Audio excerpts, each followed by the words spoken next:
Where's Mm. my ball cap? I'm like totally bald head. Hey, welcome. Would you like to Welcome borrow to my hood? three black pride grads. I'm just missing my ball cap. I felt a little naked here. Um, felt the breeze on my head. This is another episode of Three Black Pride Grads. We are Three Black Pride Grads. I'm Greg Claiborne. My buddy Ken Nelson and my buddy Mark Skinner are here with me. And we try to do this every week, but we do periodic talks about photography. We all have a love for photography. We've been doing it for over 30 years. Dang, almost a century of photography between us, fellas. Wow. Yeah. Anyway, um, uh, what do we got to show for it? I don't know. But we're still shooting and we still love it. And we get together, we talk about photography. If you'd like to join in, please hit that button to subscribe and send us some notes, some input. And we'll be happy to hear from you, and we'll be happy to talk with you. Um, Today's episode is my episode, and my I came up with photography is a lot about the moment, a lot about what's happening right now, and sometimes you're out and you're shooting for one thing, or you're just going out just for fun shooting, and happy accidents happen. Things you didn't expect to happen. Any number of things could happen that you come across during the day while you have your camera. And if you're lucky enough and quick enough and open enough to see new things and see things as they happen or predict, if you can see something about to happen, which is the most fun, so that you can capture it when it happens. But sometimes you just have an happy accident, or what the other thing is that how did I put it, Kenny? When you're in the right place at the right time, Yeah. is that Hmm. yeah? Yep. Right place, right time. Sometimes sometimes if you listen to that little photo voice, you have a photo angels. Get in touch with your inner photo angel. You'll be bopping down the street or whatever, and that little voice will say, "Hey, make a left here. Go down that street." And you're like, "Well, I never go down there." Sometimes it pays off. So I just want to leave that there. Happy accidents and or right place, right time. And I want to kick it over to Ken. You're going to start it off for us, Ken. What have you got? Yes, I do. Okay, so I'm going to start sharing my screen, and I just want to show you this sculpture that was placed in the south of Central Park South last year by the artist Gillian Waring, and it's a sculpture of the famous photographer from the 1960s, Diane Arbus. Wow, cool. She's very well known in the 60s, and of course, just look the name up, Diane Arbus, Dianearbus. You'll find the story. The She's a particular thing legend. about this was that the sculpture had been up for a while, and I just wanted to go and photograph it in the way it was going to be. So, and this particular day, I went out specifically when it was raining to photograph it while it was raining, and no differences here. This is what I had come to expect, and so I just walked around and hung around it for about 15 minutes to 20 minutes, just looking at perspectives and way to do this. Now, this is just a general capture shot. There's nothing really specific about this, except that it's in the rain. What I wanted to actually show was the happy accident, because I didn't go out there once. I went out there multiple times.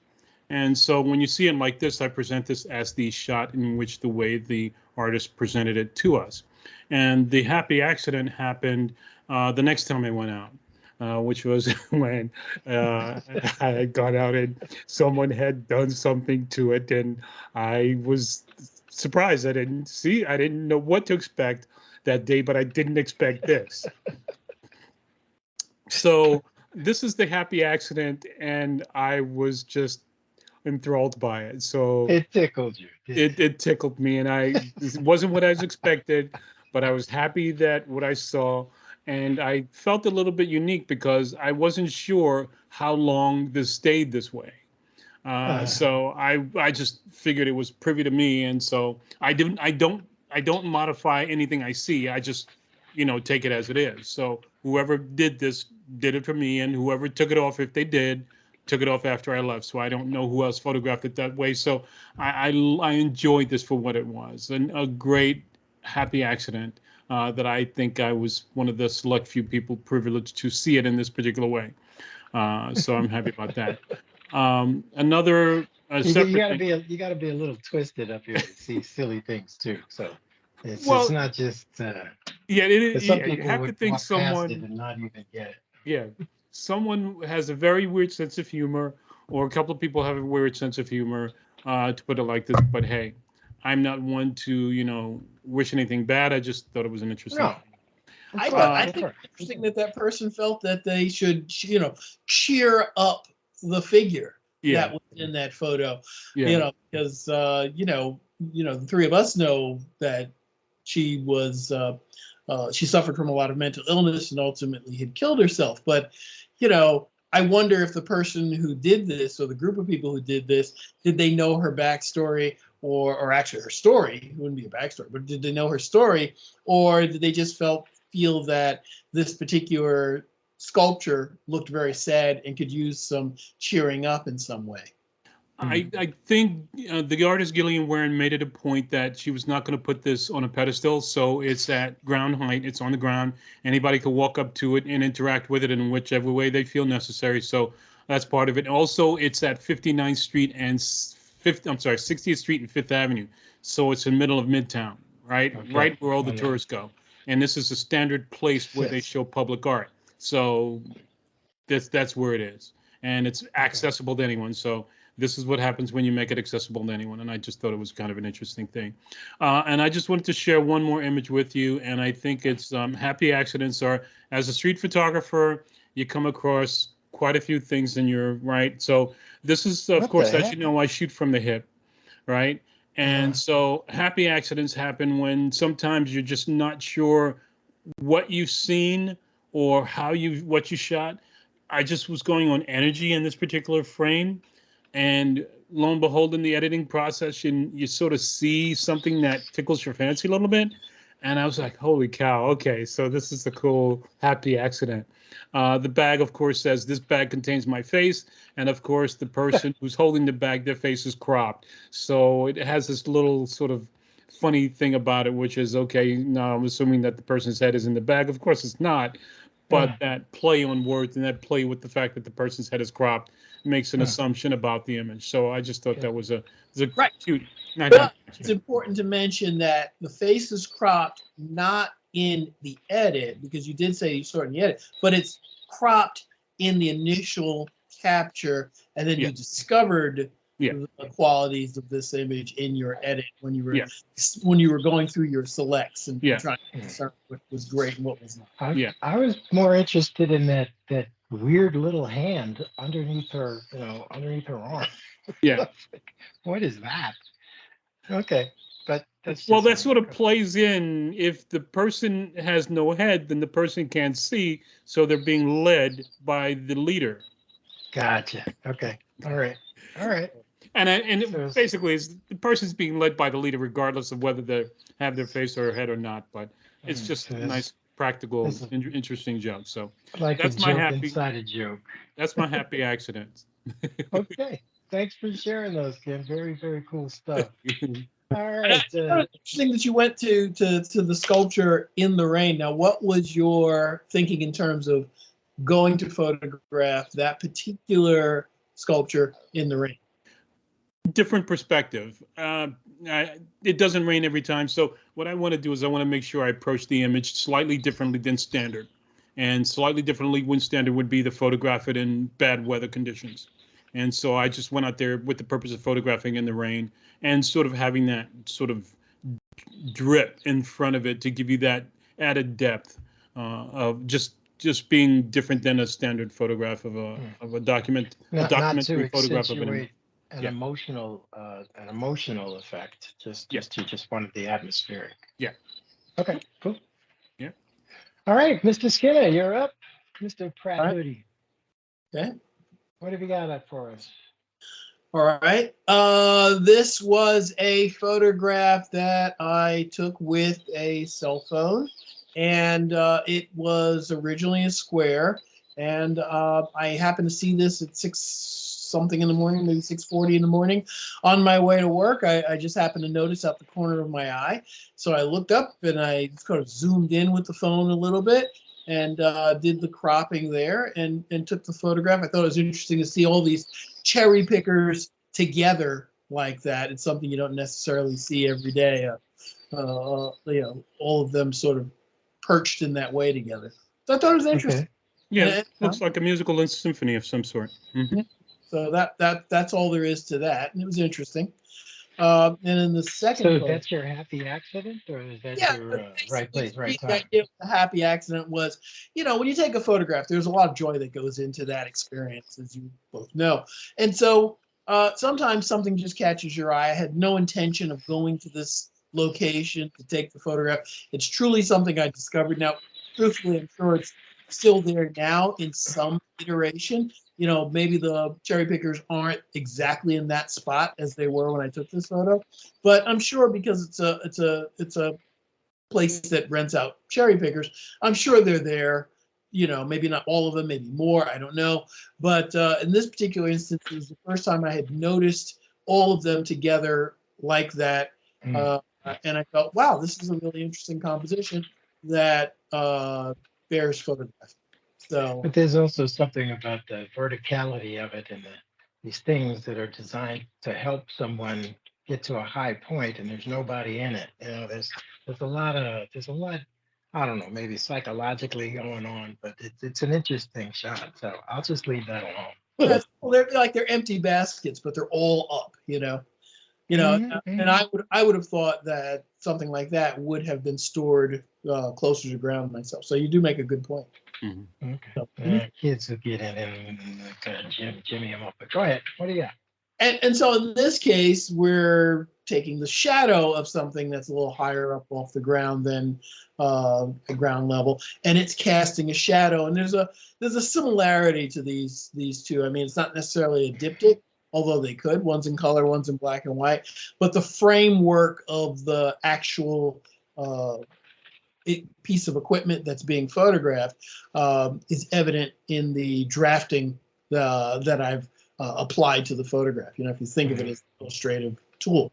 And so this is a shadow. This is in Portsmouth, New Hampshire. They have these types of lamps there, and this is not too far from sundown, maybe about an hour from sundown. And because the light had hit that lamp in just the right way against this relatively blank wall, I was able to get the shadow. But because the wall has some texture due to the brick, and it's painted with a sort of a flat white finish to it, or a gray, light gray, I don't remember at this point, probably whitish. It has texture to it, so that adds sort of a different dimension to the photograph. So, I think it's interesting. It's like a light with no light. yes, exactly. It's A a light light that is shadow. a light A that light is a shadow. Exactly. Cool. So in this particular instance, it's sort of the right place at the right time because you can only get this at that moment. Right, and it could be that moment with that quality of light. I mean, it was a Mhm. different time of year, so it might not even have just that quality of light, Yeah. particularly if the atmosphere changes from day to day. So, in each case, I think there were winter photographs, so it was very clear. It Mhm. wasn't a lot of humidity, so I was able to get the stark delineation in each. Okay, so my question then becomes, when is the right place at the right time? Is the right place at the right time constantly changing for everything? Or is the right place at the right time non-existent only when you're there? Well, I think the right place Mm. time happens all the time. I think, we'd mentioned before that every instance contains a secret, right? And so, just in this conversation, we're probably each making faces that, could probably make a great photograph at some point or another, or a good portrait, depending on what people think of each of us, right? So before this conversation ends, we might laugh about something, or one person might get offended at something the other person might say. And so there's an instance there where that photograph is the right place at the right time for that portrait. Therefore, to answer your question about the street photography that we've been showing thus far, I think that the right time is when you get an image in that happy accident vein that you weren't necessarily expecting, and you get not only the results of all your training and your timing and your expertise in composition and all of that. But you also get that added bonus of something you had no idea was going to be there. And that has become the palette with which you work and you create your art. Okay, cool. Good stuff, Mr. Skinner. It's good to see you having your eyes open and open to stuff. That's very cool. Thank you very much. You're welcome. All right, I guess it's my turn now. You got it. My first, because like stuff is going on all the time, and like well, I guess what I'm trying to say is just be open to it. Now, this I hadn't been down to. Oh God, where was I? Well, pigeons are everywhere, but I was out early in the morning out by Santa Monica, and I'm sitting there. I'm having my morning yogurt and avocado toast, and I dropped a piece of my sandwich, and these pigeons descended. I don't know where they came from, but they descended, and they're all kind of walking around looking at me. I'm like, dude, all I got is yogurt. And these two, the one on the right is the male, and he was chasing this female all over the place. And then they jumped up on this bar, and they were like kind of like oblivious to me. They were within, hands distance to me, and I was just watching, and they just kind of walked closer, and I was like, okay, keep going, keep going, keep going. And I raised the camera, and they kind of looked at me, and then they ignored me, and I made this capture. And it's like it's a moment. It's kind of a happy. I don't know if it's a right place, right time. It's just kind of it just kind of happened. So, for what it's worth, I wish I could take it into Photoshop and play with it some more because, the colors are just so much fun. Um, I guess, okay, and that's that one with that one. You guys got anything? Yeah, and the next one, um, Very nice. another very nice what? Very nice photograph. Oh, this one? Oh, thank you. Yeah, excuse me, sharing more trouble with like vacation photos, but just I was up early, went down to the um, north side of the island, and the waves were crashing violently, and I was just enjoying that and the sea air and everything, and found this little um, um, people had stacked some rocks. I was like, oh, look at that. And then while I'm standing there, this one large wave smashed up on the shore, and the mist came through, and the sunlight was in the right place, and this rainbow, a vertical rainbow. I've never seen a vertical rainbow before. So this is kind of both I mean, I didn't intend this to happen because I had no idea it was going to happen. I wish I could say it was right place, right time, but I had no idea it was going to happen. So this is like a happy accident, but just being there and being open to whatever it may be. What do they say? Okay, you can lose that unless you guys got anything to say about that.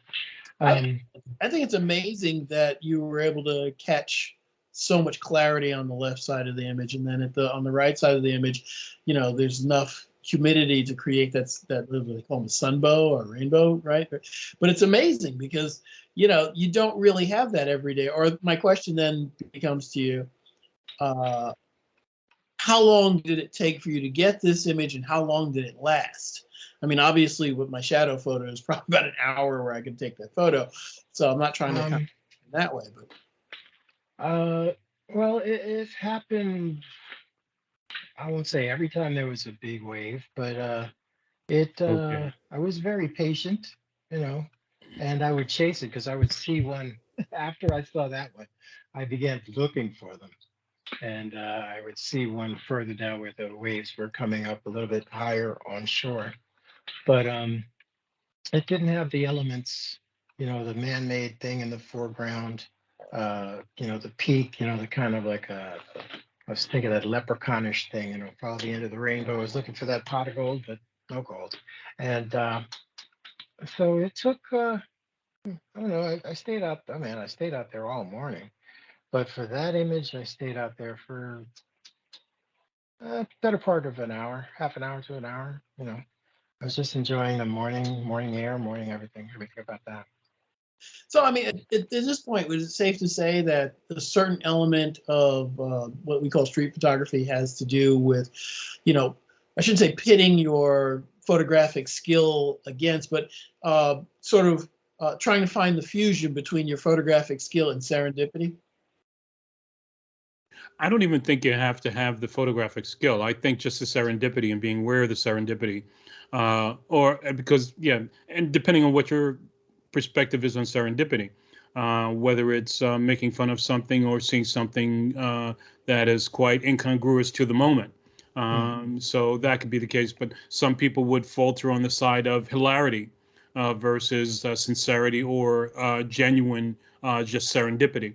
That's a lot of street photography is focused on the moment of humor, where it doesn't necessarily have to be humorous. It could Yeah. just be serendipitous without humor.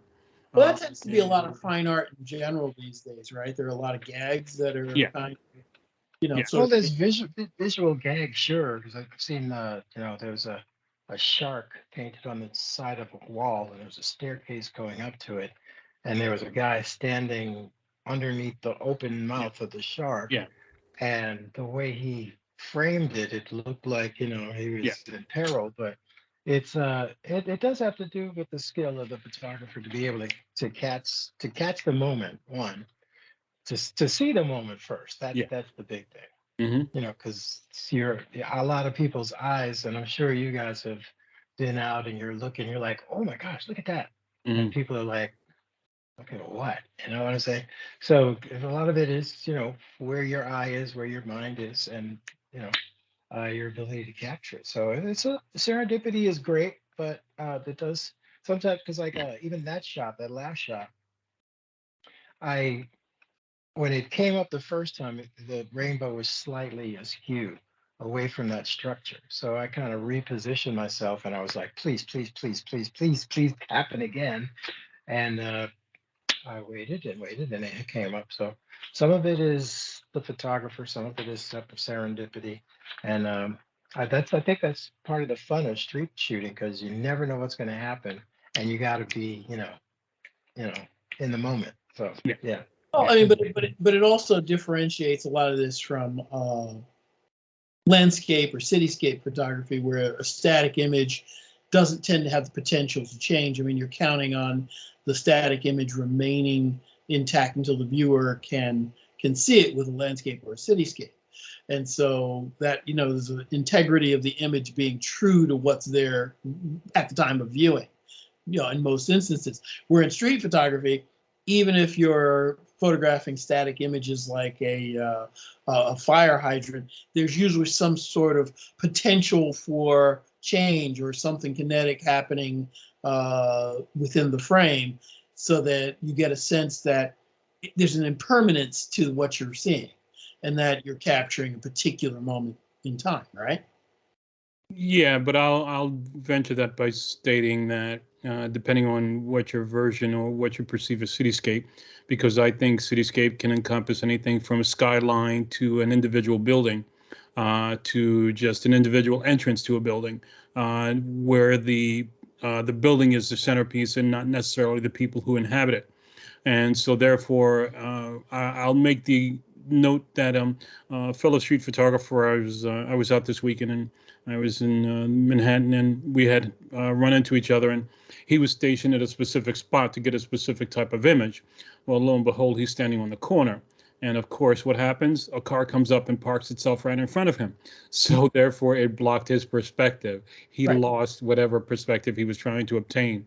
Right. Now, whether he was photographing people or whether he was photographing an individual building, that car basically cramped his style, and therefore he could no longer accomplish his task at Right. that position. He Right. had to refocus and reframe.